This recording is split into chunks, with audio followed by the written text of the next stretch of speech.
Ah, é, então, mas eu não sei o que tá acontecendo aqui. Meu celular que tá doidão. Eu vou fazer assim, ó. Deixa eu ver se Vê sai e se- entra de novo. Sai e entra de novo. Não fazer assim mesmo. Vê se tá agora aí. Aí, agora sim, ó. Não, voltou. Não é só rotação não de celular? Não, já mexi já.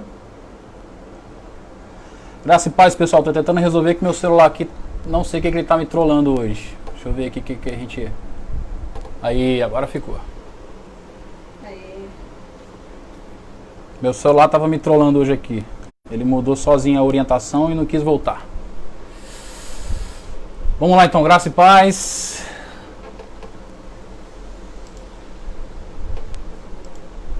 Me dá um feedback aí como tá o áudio. Waze, oi, Waze, paz. Nara, boa noite. Graça e paz. Liu, paz do Senhor, querida.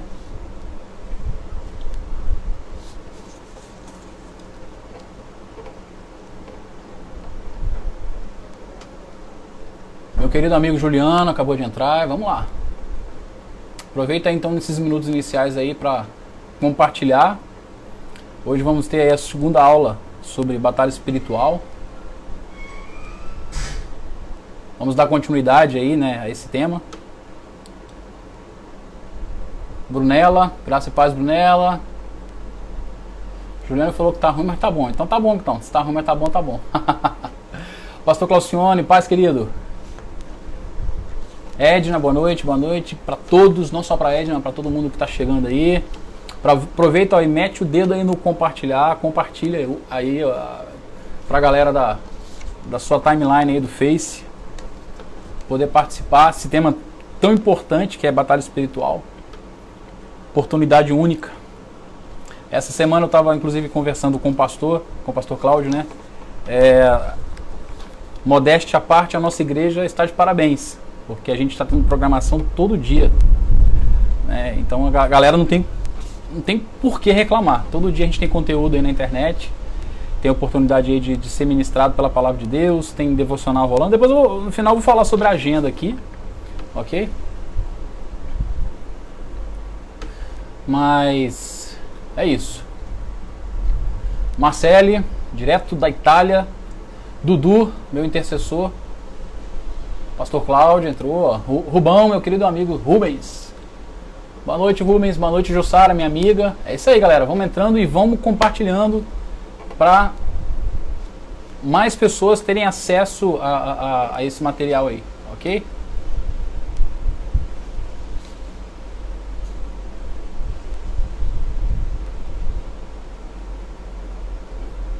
Meu celular hoje tá meio pirado aqui, não sei o que aconteceu.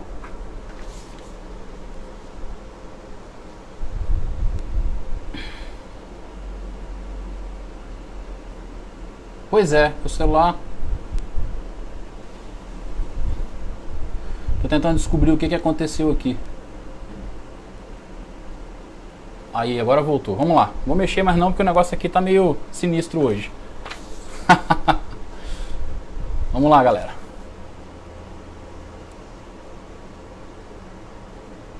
Isso aí. Agora 8h07.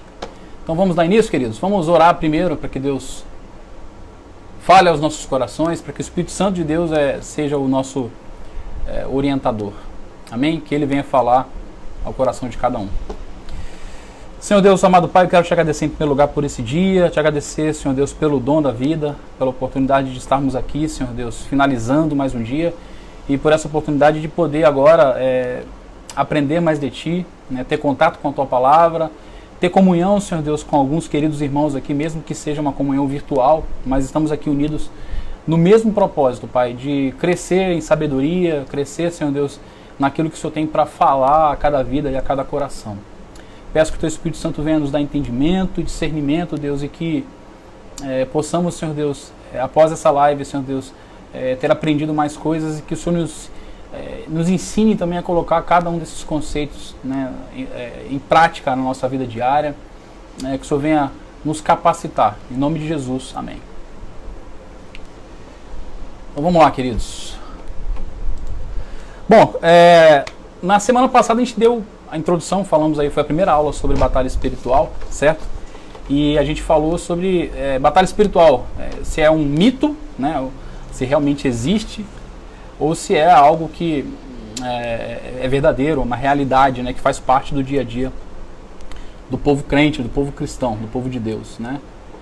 E hoje a gente vai dar então continuidade ao tema. O tema dessa live hoje é batalha espiritual, o que não é. Então a gente quer começar a falar sobre o que não é batalha espiritual, porque na aula passada a gente falou o quê? Falamos sobre a dualidade extremista que geralmente envolve, né, esse tema de batalha espiritual. Geralmente as pessoas se dividem em dois grupos, né? Uns vão ser fanáticos com relação às questões que envolvem o reino espiritual e outros vão ser céticos. Geralmente é esses dois extremos, né, que a gente percebe, né? E nós, como cristãos, né, a gente tem que buscar o equilíbrio, buscar a linha do meio. E esse equilíbrio só é alcançado quando a gente busca a palavra de Deus, quando a gente busca as Escrituras, né? E as Escrituras, elas falam o quê? Falam para nós que, em primeiro lugar, existe a batalha espiritual. A batalha espiritual é uma realidade que a gente não tem como ignorar, né? E a palavra de Deus fala também a natureza dessa batalha. Ela não é esse teatro que muitas vezes a gente encontra em algumas igrejas, encontra em alguns ministérios, né? Ou na forma como alguns pastores, né, interpretam e ensinam, né, esse tema. Né? As Escrituras mostram de uma outra forma. E é sobre isso que a gente tem falado. Né? E hoje a gente percebe que há muito sincretismo no meio religioso quando se fala de batalha espiritual. O que é um sincretismo? É uma mistura. É quando conceitos que muitas vezes não vêm da palavra de Deus são somados, são misturados, né, ao tema. E muitas vezes a gente acredita em determinadas coisas e nem para pensar de onde que vem aquilo.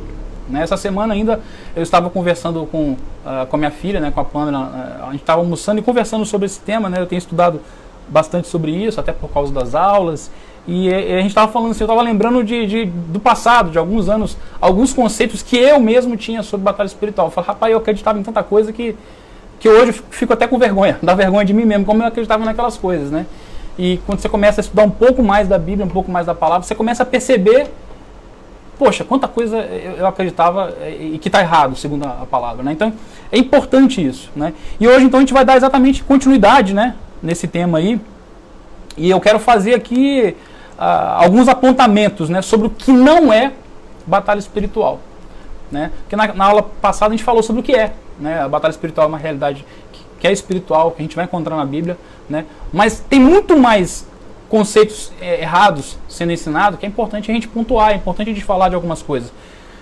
Talvez eu não consiga falar sobre tudo hoje. Essa aula é uma aula bem extensa, né? Mas se não der, não tem problema, a gente faz a parte 1 hoje, faz a parte 2 na semana que vem, não tem problema. Né? O importante é a gente estar junto aqui nesse mesmo propósito. Mas antes da gente entrar no tema, é importante a gente frisar por que tratar de batalha espiritual é mais difícil. Porque a batalha espiritual em si é um tema delicado, é um tema difícil de lidar, um tema difícil de se tratar, não só por ser um tema polêmico, porque temas polêmicos nós vamos ter outros, né? Mas a batalha espiritual, ela tem, vamos dizer assim, um lugar especial nessa questão da dificuldade. Por quê? Eu vou dar alguns exemplos, né? Vou dar um exemplo aqui para a gente iniciar a nossa conversa. Quando nós falamos, por exemplo, sobre salvação pela fé versus salvação pelas obras, que é um tema polêmico, tá? É um tema polêmico. Por mais que seja realmente um tema polêmico, é mais fácil de tratar. Por quê? Porque esse tema, dentro das áreas que envolvem ali a teologia, ele está dentro de um tema só. Ele toca em uma área da teologia só, que é a chamada soteriologia. Tá? Talvez alguns não tenham ouvido falar esse tema, hoje é a primeira vez que escuta. O que é soteriologia? Soteriologia nada mais é do que a doutrina da salvação. Né? É só lembrar de quem nasce em Salvador, é chamado de quê? Soteropolitano. Né? Então a soteriologia é a doutrina que vai falar acerca da salvação. Então, essa polêmica, por exemplo, a salvação é pela fé ou a salvação é pelas obras? Ela é especificamente da área da soteriologia. Então, é polêmico? Você vai encontrar alguns pensamentos aí sobre isso. Né? Na época da Reforma Protestante, inclusive, isso aí deu um bafafá tremendo. Né? Mas a gente não vai falar sobre isso hoje não, porque não é o nosso tema. Mas quando se trata de batalha espiritual, a dificuldade aumenta. Por quê? Porque a batalha espiritual, direta ou indiretamente, vai tocar em várias áreas da teologia. Né? Eu até anotei algumas aqui para a gente comentar, falar rapidamente. Por exemplo, quando se trata de batalha espiritual, a gente vai tocar em angelologia, ou angeologia, né? As duas expressões estão corretas. O que é angeologia ou angelologia? É a doutrina que vai falar dos anjos, dos demônios, né? Quando você entra num seminário de teologia, ou faz um curso de teologia aí, é uma das disciplinas que você estuda. O que a palavra de Deus fala sobre anjos, sobre demônios, ok? Aliás, os demônios, vale frisar que eles são anjos caídos, tá? São criaturas criadas por Deus, mas que abandonaram o seu estado original, pecaram, né? Então a angelologia trata disso. Batalha espiritual, então você vai tocar em angelologia. Batalha espiritual também vai tocar em teontologia. O que é teontologia? É a doutrina que estuda Deus. Theos é Deus, né? Logia é estudo, tratado. Então teontologia vai estudar sobre Deus. Quando você fala de batalha espiritual, você vai tocar na teontologia. Você vai tocar também na cristologia. O nome já diz, é o estudo sobre Cristo. Você vai tocar também na bibliologia, que é o estudo sobre a palavra de Deus, né? Bibliologia, logia, estudo, Bíblia de Bíblia, né? Você vai tocar também na antropologia, que é o estudo sobre o homem, e por aí vai. Então, a batalha espiritual, ela toca em várias áreas da teologia. Por isso que ela é mais delicada, por isso que ela é mais complicada para tratar. Ela é mais precisa de mais cautela para você falar de batalha espiritual, porque você tem que ter um conhecimento um pouco mais abrangente, né? Então é importante a gente ter cautela. Mas talvez você que está me assistindo aí deva estar pensando assim, mas eu não sou pastor, eu não sou teólogo, como que eu vou fazer então para saber o que está certo e o que está errado, né? Como que eu vou saber se eu não tenho um conhecimento tão aprofundado assim, se algo é bíblico ou não é, né?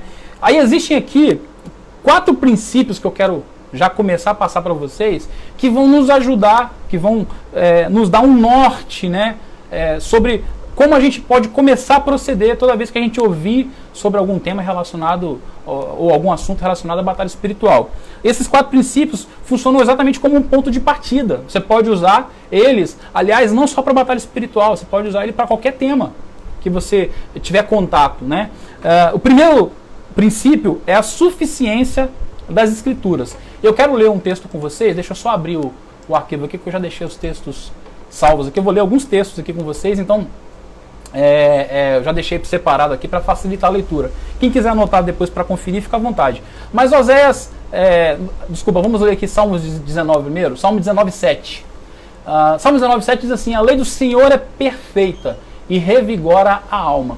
Os testemunhos do Senhor são dignos de confiança e tornam sábios os inexperientes. Nesse salmo, o salmista está falando sobre a palavra de Deus, sobre a lei do Senhor. Quando se fala lei do Senhor na Bíblia, está falando da palavra de Deus. E veja o que ele fala: a lei do Senhor é perfeita. Então, quando a gente ouve essa palavra perfeita, a gente entende que ela chegou na sua completude, ela não precisa de mais nada, não falta nada nela. Então, em primeiro lugar, as Escrituras, a palavra de Deus, são suficientes. Ela é suficiente para nós, ela tem que ser, né? Então, quando eu tenho contato com alguma coisa, de qualquer tema, né? Mas hoje estamos falando de batalha espiritual, eu tenho que ver o que a Bíblia fala daquilo. Não me interessa a experiência de alguém. Eu não estou julgando aqui que Deus não dê experiências para um ou para outra, mas tudo tem que passar pelo crivo da palavra de Deus. Não adianta eu falar que eu penso isso ou penso assado como cristão, se o que eu penso não está balizado, não está embasado na palavra de Deus. A palavra de Deus, ela é suficiente. A palavra de Deus, ela é perfeita. Então ela vai falar sobre tudo. Então ela vai me guiar, vai me direcionar. Certo? Né? Então esse é o primeiro ponto, primeiro princípio. Segundo princípio é a soberania de Deus. Muito do que se fala sobre batalha espiritual coloca a soberania de Deus de lado. Né? E eu quero ler um texto com vocês aqui sobre a soberania de Deus, que está em Isaías 46, de 8 a 11, que diz assim: lembrem-se disto, gravem-no na mente, acolham no íntimo, ó rebeldes. Lembrem-se das coisas passadas, das coisas muito antigas. Eu sou Deus e não há nenhum outro. Eu sou Deus e não há nenhum como eu. Desde o início faço conhecido o fim. Desde tempos remotos, o que ainda virá. Digo, meu propósito ficará de pé e farei tudo o que me agrada. Do Oriente convoco uma ave de rapina. De uma terra bem distante, um homem para cumprir o meu propósito. O que eu disse, isso eu farei acontecer. O que planejei, isso farei. Esse texto é muito forte, porque ele trata da soberania de Deus. O que a soberania de Deus quer dizer? Que tudo está debaixo da mão poderosa do Senhor Deus. Nada sai da mão poderosa dele. E muitas vezes, quando vai se falar de batalha espiritual, a gente vê as pessoas colocando, por exemplo, o diabo, Satanás, em pé de igualdade, como se Deus representasse o bem e o diabo fosse o mal. Não. O diabo também está sujeito a Deus. Tanto que a gente vê quando o diabo se apresenta a Deus lá em Jó, no livro de Jó é tratado sobre isso, né? O diabo não pode tocar na vida de Jó sem Deus dar permissão. É Deus que dá permissão para o diabo agir. Certo? Então, a soberania de Deus é um princípio muito importante. Toda vez que você tiver contato com algum ensino sobre batalha espiritual, vê se aquilo então se enquadra com a soberania de Deus. Se não está colocando a soberania de Deus em segundo plano, se não está relegando a ela um aspecto menor do que ela realmente tem, um valor realmente menor do que ela tem. Né? Porque Deus é soberano. Esse texto é muito forte, fala que Deus, nenhum dos seus propósitos podem ser impedidos. Tudo que ele falou que vai acontecer, tudo que ele planejou, ele fará. O texto é muito claro, Isaías 46, de 8 a 11. Então esse é o segundo princípio. O primeiro princípio, suficiência das Escrituras. Segundo princípio, soberania de Deus. Terceiro princípio, queda da humanidade. A humanidade nasceu em pecado. Davi, em Salmo 51, 5, ele fala que em pecado fui gerado, em pecado me concebeu minha mãe. Eu não sei se você sabia, você que está me assistindo, mas você já nasceu pecador. Eu também, todos nós, a humanidade nasceu em pecado. A gente não precisa aprender a pecar. O pecado é uma coisa natural, ele acontece naturalmente. Né? Então nós nascemos debaixo disso e debaixo dos efeitos da queda.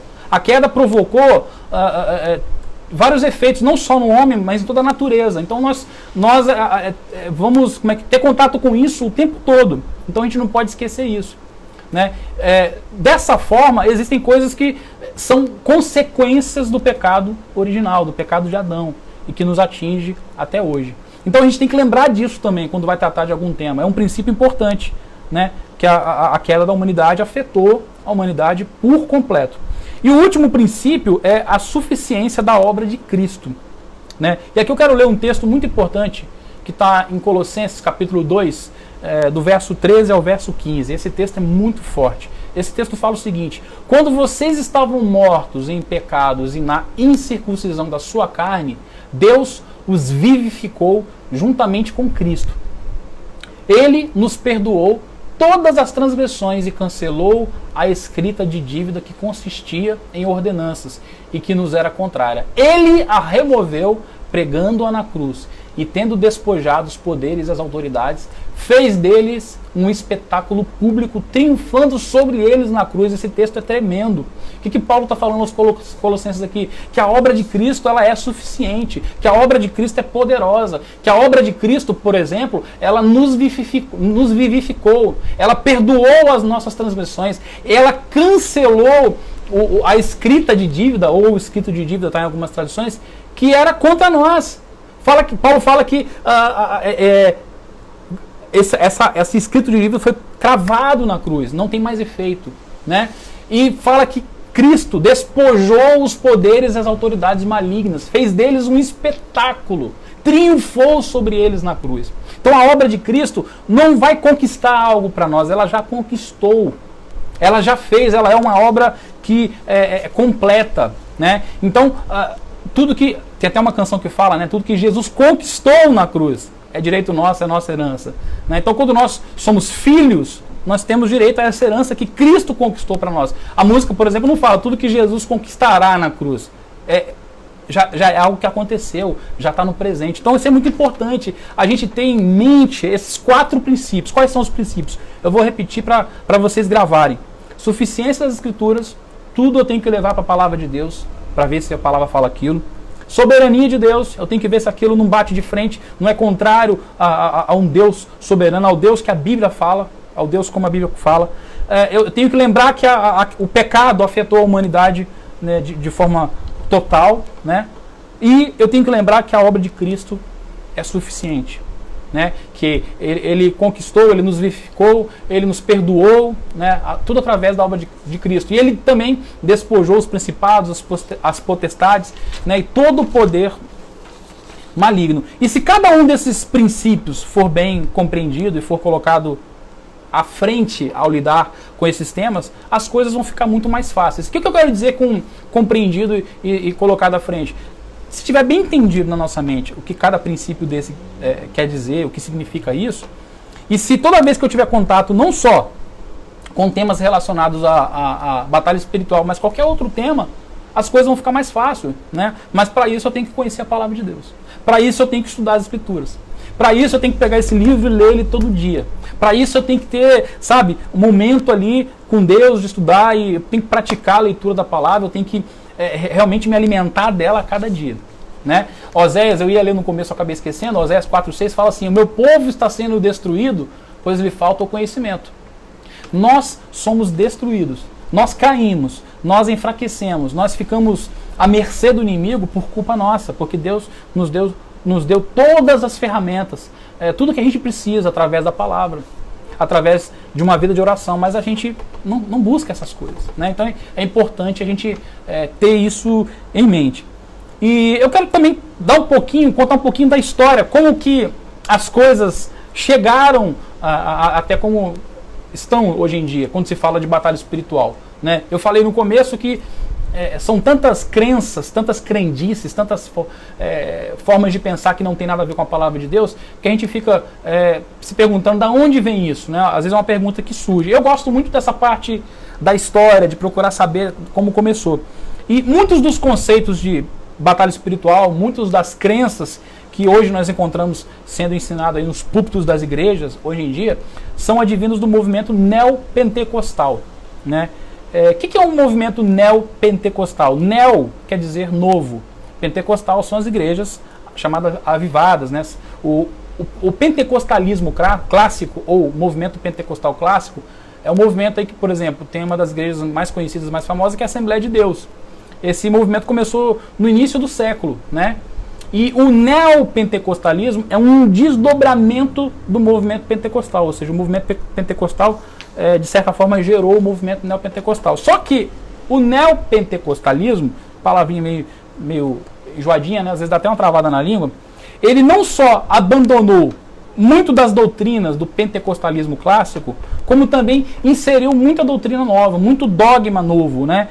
Muitos ensinos sem embasamento nenhum. O pentecostalismo, tem muitas igrejas pentecostais que são sérias, são igrejas de Deus, né? São igrejas sérias com relação à palavra de Deus. Mas o neopentecostalismo inseriu muita coisa que não tem nada a ver com a palavra de Deus, né? Então ele abandonou, na realidade, o movimento pentecostal e até muitas crenças que são características do movimento pentecostal. E começou então a inserir uma série de doutrinas, de ensinos que nada tem a ver com a Bíblia, que nada tem a ver com a palavra de Deus.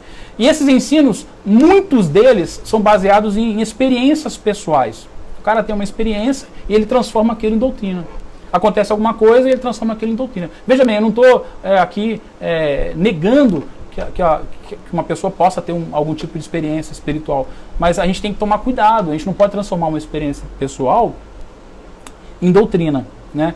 Eu lembro até, certa vez, uma vez eu estava dando aula, né, sobre esse tema na escola de líderes, e uma pessoa, um aluno, levantou e contou uma experiência e falou: Pastor Ricardo, eu passei por isso, isso e isso. Eu não vou contar a experiência, né, para não ser antiético, né? Mas ele compartilhou lá a experiência e aí ele: o que você acha? Eu falei: cara, eu não vou questionar a sua experiência. Quem sou eu para questionar e falar que a sua experiência não foi de Deus? Não posso, eu não tenho autonomia para fazer isso, não tenho autoridade para fazer isso. Agora, tem que ver se a sua experiência tem embasamento bíblico.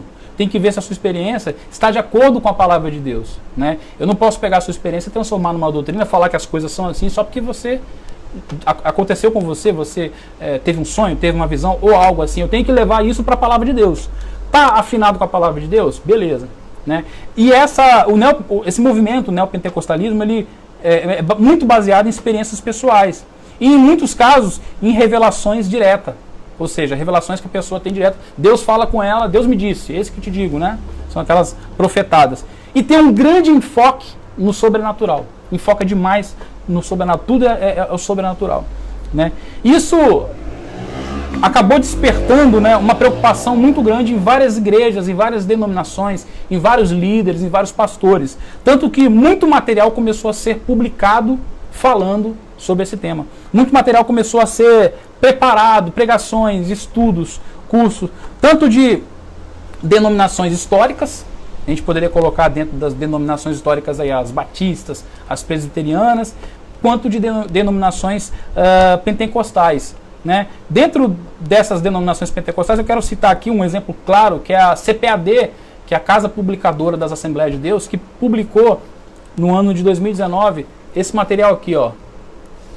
Isso aqui é uma revista da EBD. Essa aqui eu ganhei de presente até do pastor Cláudio. O pastor Cláudio que me deu de presente. E tem um livro também, o livro não está aqui, eu tenho o livro, eu tenho ele no Kindle, né? Eles lançaram um livro e uma revista, né, de EBD só tratando sobre esse tema, para vocês verem como que existe uma preocupação do movimento pentecostal também com relação a tudo isso que está acontecendo. E no livro, logo na introdução do livro, o autor dele, que é o pastor Ezequias Soares, que é autor de diversos livros, ele diz o seguinte: o objetivo do presente livro é mostrar e explicar com base bíblica e histórica a realidade da batalha espiritual nos seus vários aspectos. Com isso, confrontamos o movimento que também se denomina batalha espiritual, mas que traz no seu bojo uma coleção de crendices e especulações completamente destituídas de fundamentação bíblica. Olha só o que ele fala aqui, olha só.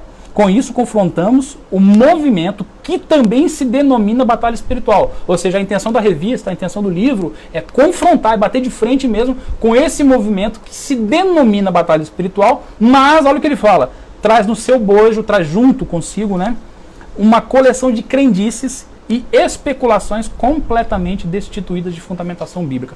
E aqui, nesse trecho aqui, o pastor Ezequias cita algo que para mim é o ponto-chave, e tem que ser o ponto-chave para todo cristão. Fundamentação bíblica. Fundamentação bíblica. Um dos lemas da Reforma Protestante é o sola scriptura, latim, ó, eu sei falar latim. Tô brincando, isso aqui eu decorei, estudei para falar aqui, eu treinei várias vezes em frente ao espelho. Mas brincadeiras à parte, querido, um dos lemas da Reforma Protestante é o sola scriptura, que quer dizer só a Escritura. Traduzindo, é isso, só a Escritura.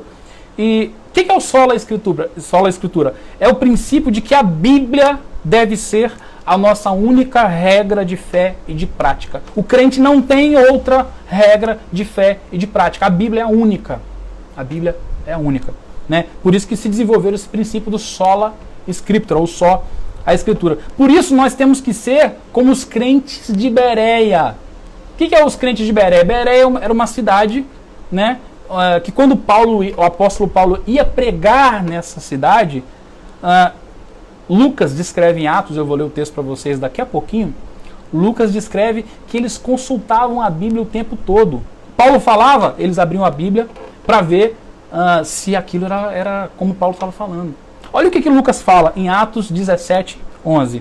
Os bereanos eram mais nobres do que os tessalonicenses, pois receberam a mensagem com grande interesse, examinando todos os dias as Escrituras, para ver se tudo era assim mesmo. Olha só que interessante, Lucas se refere aos bereanos como mais nobres, não é porque eles eram mais ricos ou era da nobreza, não era nesse sentido. A nobreza deles estava no fato da preocupação de que daquilo que eles estavam recebendo se estava na palavra de Deus, né?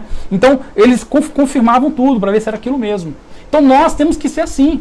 Inclusive com o que eu estou ensinando para vocês, com o ensino que está sendo dado aqui, com o ensino que o pastor Cláudio dá, com qualquer pastor, com qualquer homem de Deus. Porque todos nós somos falhos, todos nós cometemos erros. Então, pastor, eu tenho que conferir até o que o pastor Cláudio prega. Sim, você tem que pegar lá o que o pastor Cláudio prega e conferir. Tá certo. Entendeu?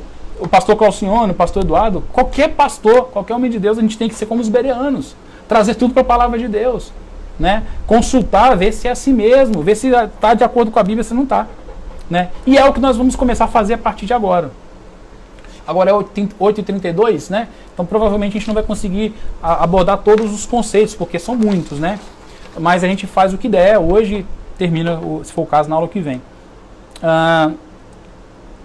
Como eu disse, a quantidade de crendices, né, do chamado movimento de batalha espiritual é tão grande que chega a assustar. Eu estava estudando hoje, eu estava lendo, são tantas coisas que eles criaram, que eles colocaram, e a gente não tem tempo para abordar todos, né, infelizmente. Né? Quem quiser depois se aprofundar mais nisso, eu tenho alguns livros, materiais, artigos da internet, cursos que eu posso indicar, que vão te ajudar a ter um entendimento maior, mais profundo, né? Mas eu separei aqui, então, as crendices mais difundidas. E aqui o que a gente vai fazer? A gente vai analisar cada crendice e depois vai ver o que a palavra de Deus fala sobre isso. Porque essa tem que ser a nossa prática. Então, mesmo que eu não fale de todas, mesmo que a gente não consiga abordar todas, vocês já vão saber como proceder. Buscar na palavra o que a palavra de Deus diz, né? A primeira delas eu vou falar um pouco rápido, porque o pastor Cláudio já abordou na aula dele da segunda-feira. Inclusive, eu gostaria de lembrar que toda segunda-feira está rolando, a partir das 20 horas, a live sobre libertação. O pastor Cláudio, que é o nosso querido professor. E ele, como é que eu diria, com muita desenvoltura, que lhe é característico, eu falei bonito agora, né? Ele falou sobre esse tema segunda-feira, falou sobre maldição hereditária. Então eu vou abordar só alguns teminhas aqui para poder acrescentar algo mais, porque faz parte da grade de batalha espiritual também. Aliás, batalha espiritual e libertação caminham juntas, um toca no outro também, acaba um falando de uma coisa do outro, né? Mas eu quero falar só sobre alguns pontos aqui, para fazer a gente pensar um pouco mais, fazer a gente questionar um pouco mais, né? O que é a maldição hereditária? Resumindo, é a crença de que existe maldições herdadas por causa de pecados dos nossos antepassados. Ou seja, os nossos antepassados pecaram e os pecados desses antepassados geram em nós algumas maldições. Por isso o termo maldição hereditária. Você herdou. E a pessoa afetada por esse pecado deve descobrir em qual geração se iniciou esse pecado, deve voltar atrás, né, tentar descobrir onde que foi que começou, pedir perdão. Aí sim você vai desfazer o efeito dessa maldição, você vai cancelar o efeito dessa maldição. Só que eu quero te convidar a pensar comigo. Se isso é verdade, uma pergunta: por que Caim e Abel, que eram filhos do mesmo pai, né, dos mesmos pais, tiveram atitudes diferentes, né? Todo mundo conhece a história de Caim e Abel. Sabe que Caim matou Abel, e Caim agiu de maneira errada, e Abel não. Abel é citado na Bíblia como um homem de Deus, certo? Por que um agiu de uma forma e o outro não? Se eles tiveram a mesma criação, os mesmos pais, né? Um era fiel e o outro não. 1 João 3,12 diz assim, ó: não sejamos como Caim, que pertencia ao maligno e matou seu irmão. E por que matou? Porque as suas obras eram más e as de seu irmão eram justas, né? Então, por que Caim e Abel, se existe a maldição hereditária realmente, porque Caim e Abel, que eram filhos do mesmo pai, filhos de Adão e Eva, né, um agiu de um jeito e o outro agiu de outro. Deixa eu beber uma aguinha aqui.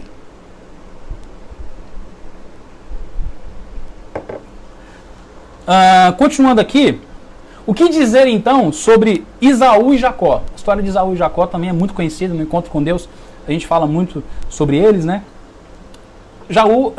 Esaú e Jacó, além de serem irmãos gêmeos, foram educados também no mesmo lar. Na história, a Bíblia conta essa história, né? Porém, a Bíblia diz o quê? Que um deles valorizou a bênção e o outro não.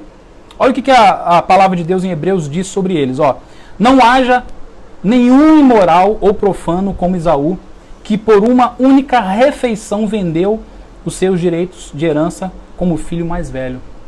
Então a Bíblia, ela não coloca de maneira, como é que eu diria, provável a atitude de Esaú, mas aprova a atitude de Jacó, porque Jacó aproveitou a bênção, né? Então, cadê a maldição hereditária aqui nesses dois casos? No caso de Caim e Abel e no caso de Esaú e Jacó. Então, é uma coisa para a gente começar a pensar. Opa, se a maldição hereditária existe, por que atingiu só Caim e não atingiu Abel? Se a maldição hereditária existe, por que atingiu só Esaú? Só Esaú errou, né? E outra coisa, nós não vamos encontrar na Bíblia nenhuma citação sequer de algum profeta ou de algum apóstolo ensinando ou praticando a quebra de maldição de Caim. A gente não vê.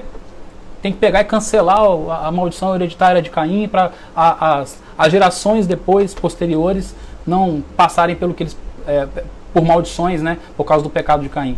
A mesma coisa a gente não vê na Bíblia sobre Esaú. Esaú agiu errado, teve as consequências do pecado dele, com certeza, mas a gente não vê essa questão de quebra de maldição sendo ensinada nesses dois casos, né? E a gente vai encontrar na Bíblia muitos outros exemplos, o pastor até citou alguns deles, mas eu vou citar aqui bem rapidamente. A gente vai ver que os filhos nem sempre seguem os pecados dos pais. Né? É fato que o pecado muitas vezes ele é aprendido, o erro. Né? O filho ele vai ser o reflexo do que ele vê dentro de casa. Tanto que a palavra de Deus fala que a gente deve ensinar o menino no caminho, né? O caminho não, no caminho, né? Em que deve andar, para que quando ele for velho ele não venha se desviar desse caminho. Então é importante o seu filho ver bons exemplos em você. Então o pecado ele é aprendido, sim, assim como as coisas boas. Né? Mas a gente vai ver na Bíblia que nem sempre isso acontecia, nem sempre os filhos repetiam os pecados dos seus pais. Né? O pastor até citou rapidamente uns exemplos dos reis de Judá e Israel. Né? Em 2 Crônicas 33, 22, diz que o rei Amon, tá? Guarde isso, fez o que era mal aos olhos do Senhor. 2 Crônicas 33, 22. Tá? 2 Crônicas 33, 22, quem quiser anotar. O rei Amon fez o que era mal aos olhos do Senhor. No entanto, no capítulo seguinte, logo no capítulo seguinte, 2 Crônicas 34, verso 2, diz que Josias, o seu filho, fez o reto aos olhos do Senhor e andou nos caminhos de Davi, seu pai, sem se desviar nem para a direita, nem para a esquerda. Olha só que interessante. Amon fez o que era errado, né? Desagradou a Deus, pecou, mas o seu filho Josias não. Seu filho agradou ao Senhor. E fala que ele andou nos caminhos de Davi. Fala que ele sem se desviar para a direita ou para a esquerda. O que isso mostra para a gente? Que não existe essa questão de batalha espiritual. Mas vamos lá, vamos mostrar outros textos. Né?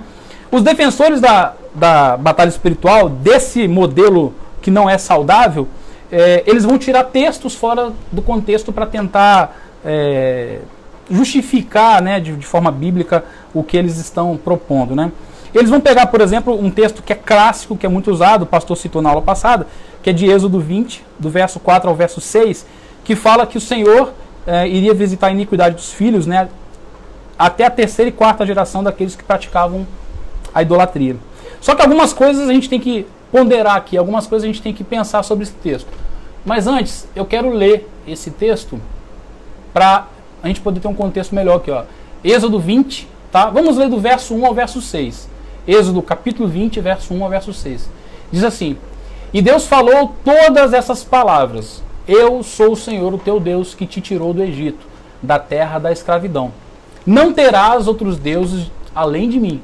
Não farás para ti nenhum ídolo, nenhuma imagem de qualquer coisa no céu, na terra ou nas águas debaixo da terra. Não te prostrarás diante deles, nem lhes prestará culto, porque eu, o Senhor teu Deus, sou Deus zeloso, que castigo filhos pelos pecados dos seus pais, até a 3ª e 4ª geração daqueles que me desprezam, mas trato com bondade até 1000 gerações aos que me amam e guardam os meus mandamentos. Então, esse é o texto predileto, é o texto que eles mais usam para justificar a questão da maldição hereditária. Que ele fala, né, uma parte aqui do texto, deixa eu achar, que castigo os filhos, né, pelos pecados dos pais até a 3ª e 4ª geração daqueles que me desprezam. Eles vão usar esse texto. Mas veja bem, algumas coisas para a gente considerar. Em primeiro lugar, o propósito desse texto é contrastar os efeitos do pecado com os efeitos da obediência. Em primeiro lugar, Deus, é Deus que está falando, né, através do profeta Moisés, né, ele está falando que ele sou Deus zeloso e tal, e ele fala que visita, né, a iniquidade dos pais nos filhos até a 3ª e 4ª geração.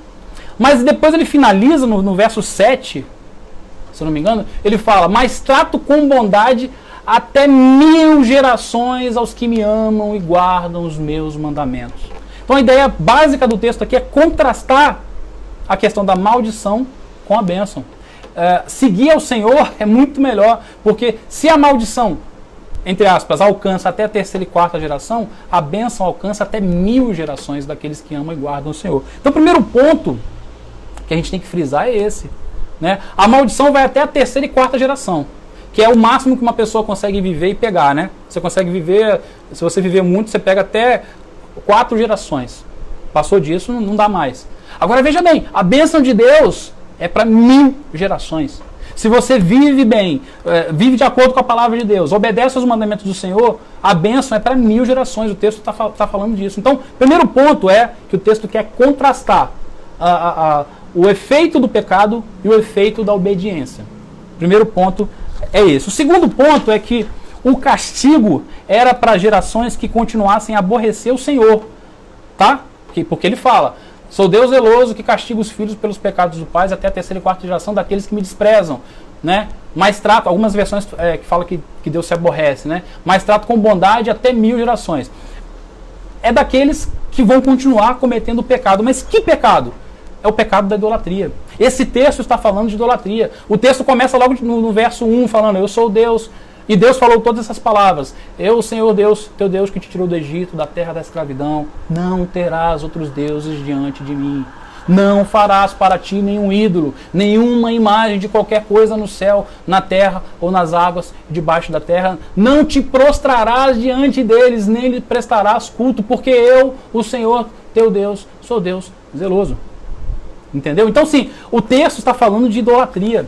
Está falando de uma outra realidade. Então, existe consequências do pecado para quem é idólatra? Sim. Para quem comete o pecado da idolatria? Sim. Mas, em primeiro lugar, é para a terceira e quarta geração. E as pessoas não frisam a bênção. A bênção é muito maior. E, em segundo lugar, eles usam esse texto para embasar qualquer pecado. Qualquer pecado, isso é uma maldição hereditária. Tem que voltar uma geração para ver o que está acontecendo com você. Se é uma doença, é uma maldição hereditária. Se é isso, é aquilo, é uma maldição hereditária. E o texto aqui não está falando disso, né? E outra coisa que a gente tem que se lembrar é o seguinte. Quando nós nos convertemos, nós deixamos de aborrecer a Deus. A conversão genuína, a conversão verdadeira, né? Quando você passa por isso, você deixa de aborrecer a Deus. Quer ver? Paulo, em Romanos 5, do verso 8 ao verso 10, diz assim, mas Deus demonstra seu amor por nós. Cristo morreu em nosso favor quando ainda éramos pecadores. Mas agora fomos justificados por seu sangue. Muito mais ainda seremos salvos da ira de Deus por meio deles. Se quando éramos inimigos de Deus, fomos reconciliados com Ele mediante a morte de seu Filho, quanto mais agora, tendo sido reconciliados, seremos salvos por sua vida. Olha só que tremendo o que o apóstolo Paulo está falando. Ele está falando que Cristo, que Deus mostrou seu amor, entregando Cristo para morrer por nós, quando nós ainda éramos pecadores. Aí, o que ele quer dizer aqui? Como nós fomos justificados por seu sangue quando nós éramos pecadores, ainda mais agora que nós já somos justificados através de Cristo. Nós vamos ser salvos da ira de Deus. Paulo fala, é certo que vocês vão ser salvos da ira de Deus. É certo que nós vamos ser salvos da ira de Deus. Porque se Deus mostrou o amor dele por nós, quando nós ainda éramos pecadores, ainda mais agora que nós já fomos justificados por meio de Cristo, por meio da cruz de Cristo. É isso que Paulo está dizendo. E ele continua, se quando éramos inimigos de Deus, fomos reconciliados com Ele mediante a morte de seu Filho Jesus, quanto mais agora, tendo sido reconciliados, ou seja, estamos ligados a Ele de novo, né, seremos salvos por sua vida. Então, quando a gente se converte, a gente deixa de aborrecer o Senhor. A gente deixa de praticar as coisas que antes tinham essas consequências, né? Então, a gente tem que lembrar disso também. Outra coisa importante, eu não vou ler o texto porque é um texto muito conhecido, mas em 2 Coríntios capítulo 2, verso 17, fala que em Cristo tudo se faz novo. Nós nos tornamos novas criaturas. Nós nos tornamos nova criatura. Algumas versões falam que nós somos nova criação. Ou seja, nós somos criados novamente em Cristo Jesus. Então, quando a gente reconhece Cristo como único e suficiente Salvador, a gente começa a experimentar todos esses efeitos, né? E para finalizar esse ponto, a gente não pode deixar de citar aqui dois textos que eu acho que o pastor citou também. Ele citou, acho que de Ezequiel 18. Eu vou citar aqui então de Jeremias 31, 29 e 30, que fala assim, naqueles dias, Jeremias 31, 29 e 30, tá? Naqueles dias, não se dirá mais, os pais comeram uvas verdes e os dentes dos filhos se mancharam. Ao contrário, cada um morrerá por causa do seu próprio pecado. Os dentes de todo aquele que comer uvas verdes se mancharam. Né? O pastor explicou esse texto, né, que também está em Ezequiel 18, né, no capítulo 18, né, o que esse texto quer dizer? Que todo aquele que peca vai pagar pelo seu pecado. O pai não paga pelo pecado do filho, e o filho não paga pelo pecado do pai. Cada um é responsável pelo seu próprio pecado. O pastor comentou aqui, deixando claro, conversão real. Sim, conversão real, até porque conversão é mudar de rota, mudar de caminho. É só lembrar aí, quando você está seguindo um caminho e você erra a entrada, você tem que fazer uma conversão. Você tem que voltar tudo que você foi. Conversão é isso. É que as pessoas muitas vezes, até é interessante o pastor comentar isso, as pessoas acham que se converter é frequentar a igreja. Se converter sei lá, é ir no culto, é ir na célula, é assistir a live do culto online aqui, assistir a aula do curso de batalha espiritual. Não. Se converter é mudar de vida. É deixar de fazer as coisas que fazia antes de conhecer a Cristo. É aquele que roubava, não roube mais. Aquele que mentia, não mente mais. Aquele que adulterava, não adultera mais. E por aí vai. Conversão é mudança. Conversão é arrependimento genuíno e constante. Conversão é buscar santificação a cada dia. Né? A gente não pode se esquecer disso. Mas voltando ao texto de Jeremias 31 aqui, Deus está deixando, através do profeta Jeremias, muito claro para o povo de Israel e para nós hoje aqui, que não existe essa questão de maldição hereditária. Né? Não existe isso. Existe sim a consequência de um pecado. Se você peca, vai afetar outras pessoas. Né? Às vezes, determinadas atitudes que a gente tem vai afetar. Por exemplo, eu sou pai. Eu tenho que ser muito responsável com aquilo que eu faço, com as minhas práticas, porque tudo pode afetar a minha esposa, pode afetar as minhas filhas, pode afetar a minha família. São consequências. Né? As nossas atitudes trazem consequências para todos. Né? Não tem como negar isso. Né? Por exemplo, se uma mulher que está grávida ela usa drogas, aquilo é quase certo que vai afetar o filho dela. Né? Se um pai é alcoólatra, ele vai trazer infelicidade para o lar, vai trazer infelicidade para o casamento, vai trazer infelicidade para os filhos. São consequências. Mas a nova geração não é obrigado a repetir aqueles passos. Não é obrigado a repetir aqueles pecados. Né? Se ela age diferente, assim como a palavra de Deus fala, assim como os exemplos que eu citei aqui, né? Vai acontecer conosco, igual aconteceu aqui com o rei que eu citei aqui, né? Deixa eu voltar aqui para me lembrar. Com o rei Josias. Né? O rei Josias era filho de Amon, que era pecador, que agiu errado, mas fala que ele fez o que era reto aos olhos do Senhor. E andou nos caminhos do Senhor e não se desviou nem para a direita e nem para a esquerda. Então a gente tem que lembrar sempre disso. Amém? O outro conceito que eu quero falar para a gente finalizar, por causa do nosso tempo, não vai dar para falar de tudo hoje mesmo, é o mapeamento espiritual, ou espíritos territoriais. Tá? Mapeamento espiritual ou espíritos territoriais. Queridos, mas antes de falar sobre esse tema, eu queria assim pedir para vocês o seguinte: talvez algumas coisas que eu estou falando aqui, vocês podem não estar concordando, e é normal isso. Eu estava conversando com o pastor Cláudio essa semana, que algumas coisas na nossa caminhada espiritual funcionam como se fosse uma desconstrução. E é difícil para a gente mudar conceito. É difícil para a gente, assim, que é criado, aprende uma coisa há muitos anos e aquilo é martelado na nossa cabeça e de repente você vê um ensino novo. A primeira atitude nossa é não, isso que está falando é bobagem. Né? Mas não fica com o que eu estou falando. Fica com a palavra. Pega os textos direitinho aqui. Se quiser depois eu te passo. Né? Inclusive quem quiser depois comprar a apostila, é só me procurar depois no final. Né? A gente está vendendo o PDF aí a R$15 o par. Mas se quiser eu te dou os textos aqui, não precisa nem comprar nem pagar, eu te mando os textos todinho para você conferir. Fica com o que a palavra de Deus fala. Mas permita que não o pastor Cláudio ou qualquer ser humano, permita que o Senhor construa na sua mente aquilo que é o verdadeiro, aquilo que é o correto, aquilo que é a vontade dele. Porque muitas vezes, como eu falei, todos nós temos conceitos que foram colocados na nossa mente, que foram ensinados para nós, de geração em geração, e às vezes a gente nem para pensar, será que isso está na Bíblia? Será que eu penso realmente como a Bíblia diz? Então isso é muito importante. Mas voltando aqui, vamos falar sobre o mapeamento espiritual, que é outra crença. O que é o mapeamento espiritual? O mapeamento espiritual também é conhecido como espíritos territoriais. Os proponentes dessa doutrina vão propor que em determinadas regiões são dominadas por demônios, por espíritos. Vou citar aqui novamente o Ezequias Soares, né? Não é meu parente, tá? Ele tem Soares, ele tem esse sobrenome bonito, mas ele não é meu parente. O nome do livro dele, queridos, a revista eu já mostrei essa aqui, ó, que é a revista da EBD. O livro tem a mesma capa, tem a mesma arte, só que o nome do livro é Batalha Espiritual, o povo de Deus e a guerra contra as potestades do mal. E olha o que ele diz aqui numa parte. Ele diz o seguinte: em resumo, a doutrina do mapeamento espiritual consiste na crença de que Satanás designou seus correligionários para cada país, região ou cidade. O evangelho só pode prosperar nesses lugares quando alguém cheio do Espírito Santo expulsar esse espírito maligno.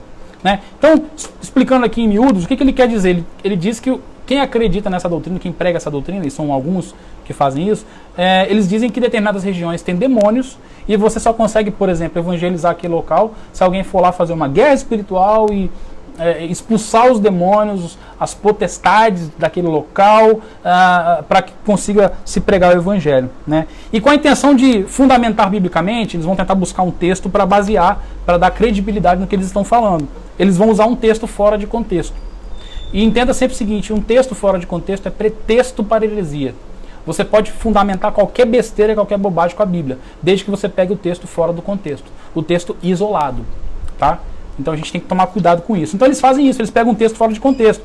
Eles vão pegar o texto de Daniel 10:13, que fala da situação quando o príncipe da Pérsia impediu o anjo, eu acho que eu li esse texto na aula passada, impediu o anjo de chegar até o profeta Daniel, né? Ele segurou o anjo durante 21 dias. Daniel orou e o anjo foi encarregado de levar a resposta até Daniel. E o príncipe da Pérsia, o anjo fala isso, impediu o anjo de chegar até lá. E o arcanjo Miguel teve que ir lá para lutar com o anjo, para liberar o anjo, para que o anjo chegasse até Daniel com a resposta da oração de Daniel. Em primeiro lugar, o texto em questão, depois quem quiser ler, Daniel capítulo 10, verso 13, não trata de batalha espiritual na terra. Trata de uma guerra angelical que acontece nos reinos espirituais mesmo. E não há o menor indício de presença humana. Tá? Não existe presença humana nesse ocorrido. E outra observação importante, quando o anjo chega a Daniel, o anjo não dá nenhum direcionamento para Daniel para que ele faça alguma espécie de guerra contra o príncipe da Pérsia. Né, que seria o correto de imaginar. O anjo não chega para Daniel e fala assim, Daniel, o anjo da Pérsia me segurou lá, ele me prendeu. Vamos levantar aqui uma guerra. Vamos guerrear espiritualmente aqui, vamos fazer isso, vamos fazer aquilo, tal, para acabar com... Não. Ele só chega lá e fala, eu fui preso lá durante 21 dias, o príncipe da Pérsia me travou lá e Miguel teve que ir lá me socorrer. Por isso que eu demorei. É isso que está relatado no texto.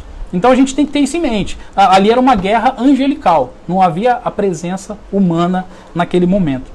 Né? Outro texto usado por eles como base bíblica é o texto de Marcos 5:10, que vai falar do endemoniado gadareno, que é uma história muito conhecida. Jesus chega em Gadara e havia ali um homem endemoniado que, possesso literalmente, estava com, o texto fala, com uma legião de demônios no corpo dele, e que esse homem dava muito trabalho para as pessoas, para os parentes, para as pessoas daquela localidade, porque aquele homem, por estar possesso por vários espíritos demoníacos, ele era muito forte, eles tentavam algemar ele rebentava as correntes, ele se cortava com cacos de vidro e fazia uma série de atrocidades contra si mesmo, e aquilo atormentava as pessoas. Né?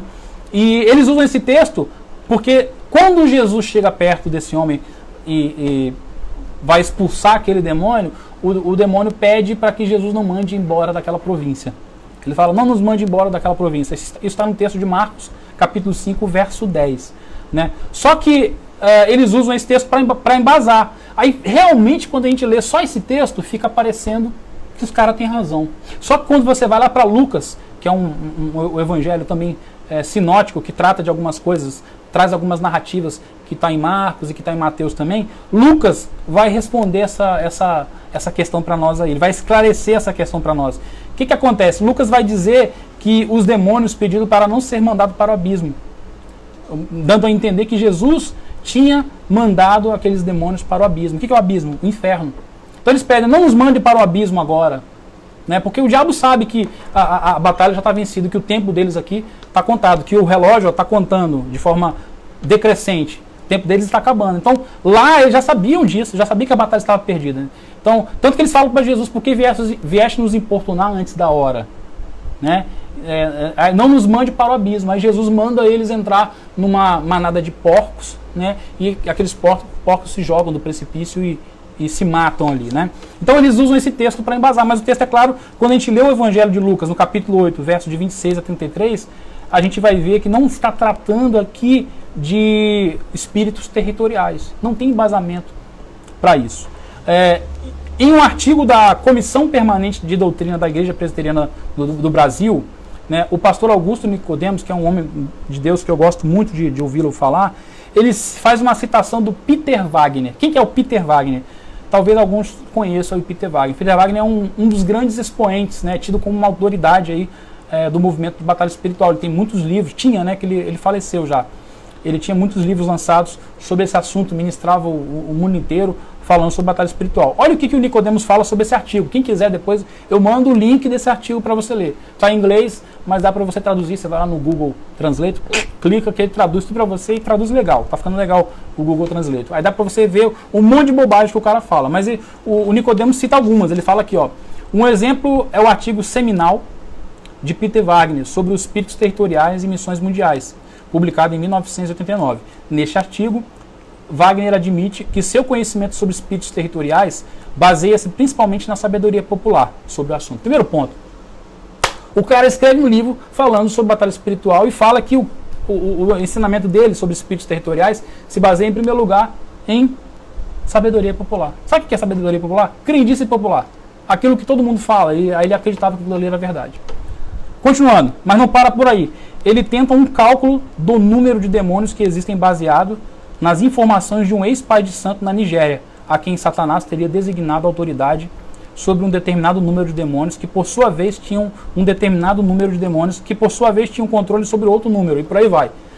Para tudo, olha só o que esse cara fala. Ele fala que ele chegou a fazer um cálculo aproximado do número de demônios que existia.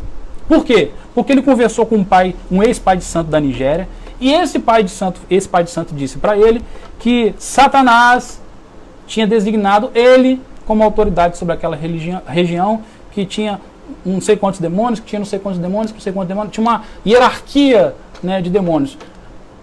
Não dá para acreditar numa coisa dessa. Ele pegou um ex-pai de santo, que eu não sei nem se era convertido mesmo, né? E esse cara falou algumas coisas para ele e ele colocou aquilo ali como verdade, né? E fora que no livro dele, na outra parte aqui ele ainda fala que ele acredita em casas mal assombradas. Ele fala que, nesse mesmo livro, nesse artigo e nos livros dele, que existem casas mal assombradas e que muitas revelações ele recebeu da boca dos próprios demônios. Eu te pergunto, a Bíblia fala que o diabo é pai da mentira. Dá para acreditar no que o demônio fala? Dá para acreditar em algo que está fora da palavra de Deus? Não, não dá. Aí a gente volta lá naquele princípio, né, que a gente viu lá atrás. A suficiência das Escrituras. Eu tenho que ir na palavra. Qualquer coisa que me falarem, eu tenho que ir na palavra. Eu tenho que comparar. Tá na palavra? Tá certinho? Não, então não vale. Ah, mas o cara lá falou. Não interessa. Tem que estar na palavra. Eu não posso acreditar em coisas, em crendice popular. Eu não posso acreditar no que um ex-pai de santo falou, ou que um demônio falou, né? Por isso que a gente não pode dar tela para essas igrejas aí que fazem entrevista com o demônio. Ah, como é que é o seu nome? O que você vem fazer? E as respostas é tudo igual, né? Geralmente. A gente não pode acreditar. A gente tem que acreditar no que a palavra de Deus fala. Né? A palavra de Deus tem que regular tudo, né? E por aí vai. E esse Wagner, né, esse tal desse Peter Wagner, os livros deles, e esse artigo principalmente, ele é recheado, é um artigo grande, são várias páginas. Eu salvei ele aqui, deu 10 páginas no Word, né?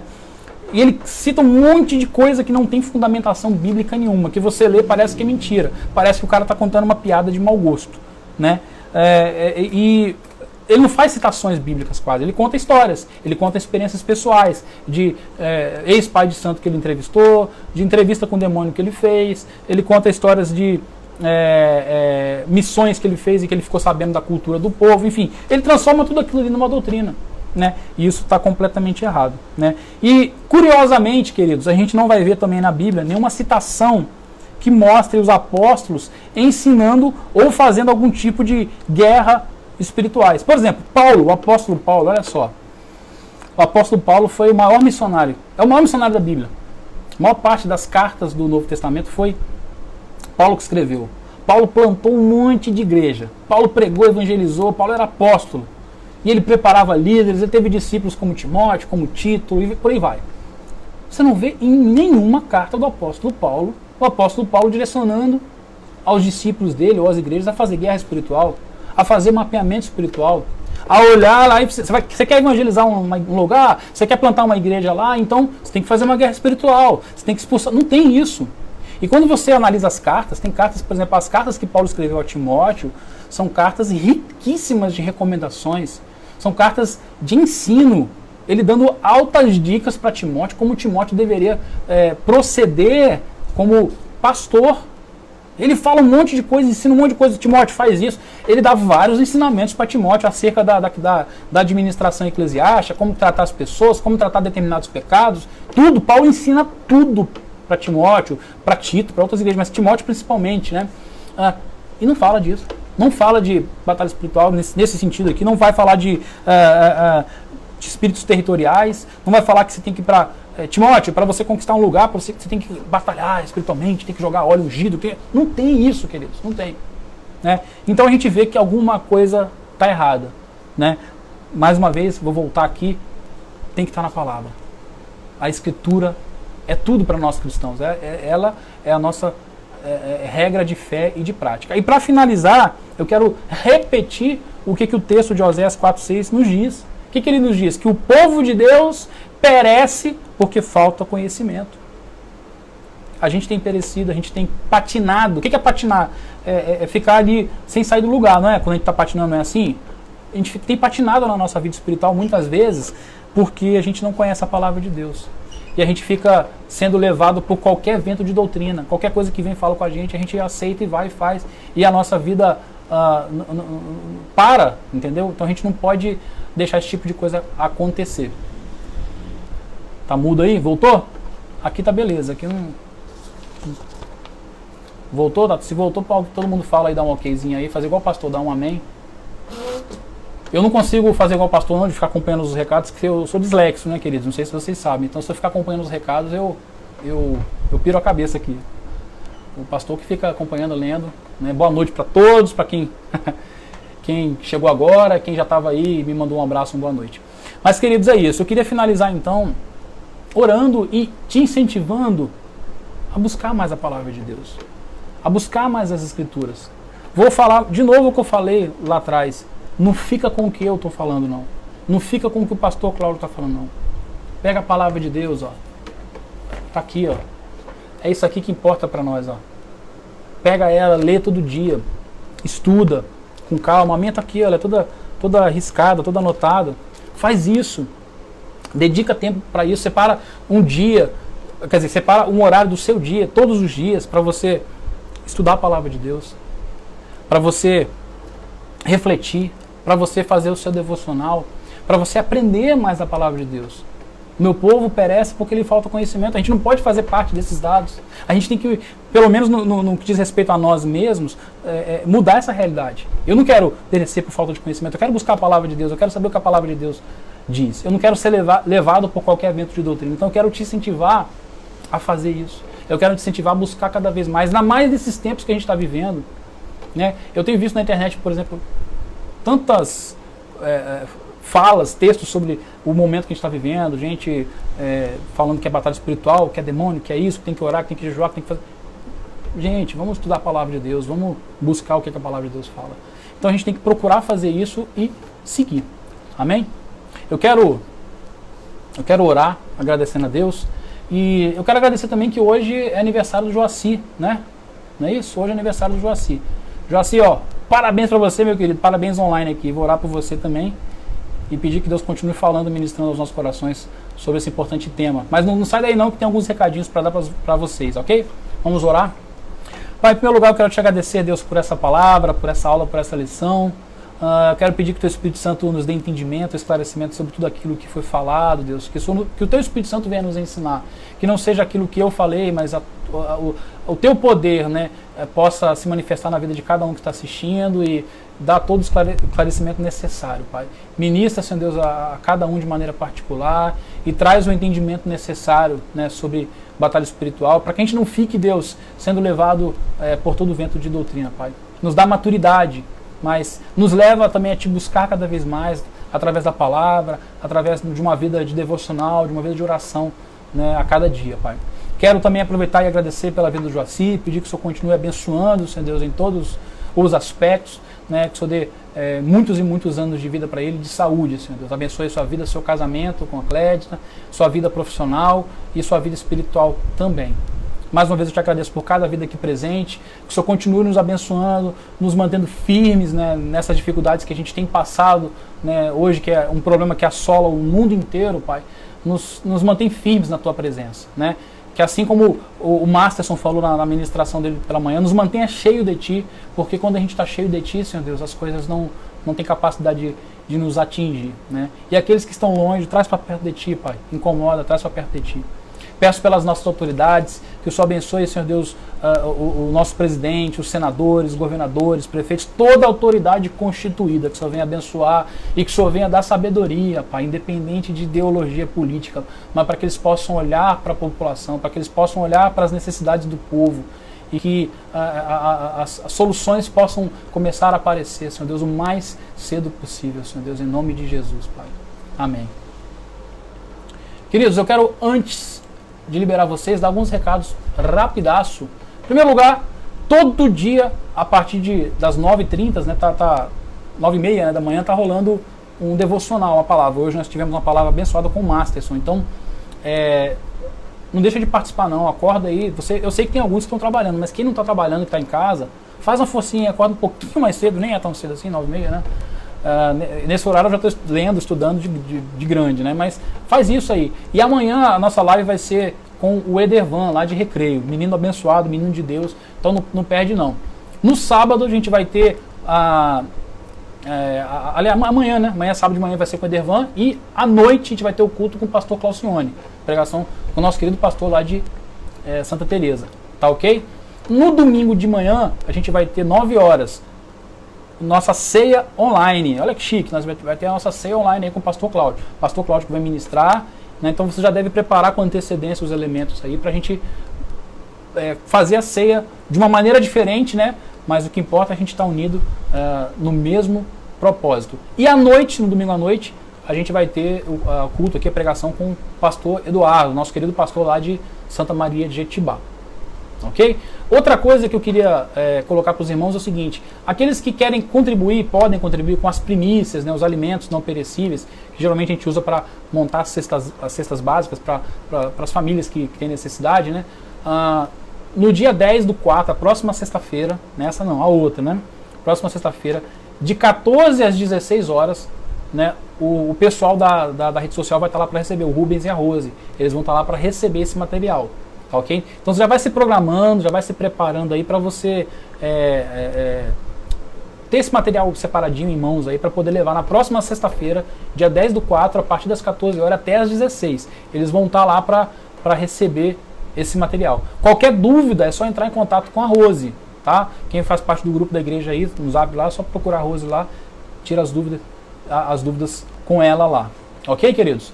Queridos, mais uma vez, obrigado aí pela presença de todos, tá? Que Deus nos abençoe, que você tenha uma noite de sono aí tranquila, abençoada, que você durma bem e acorde amanhã com gás total para você ouvir a palavra do Edervan aqui, beleza?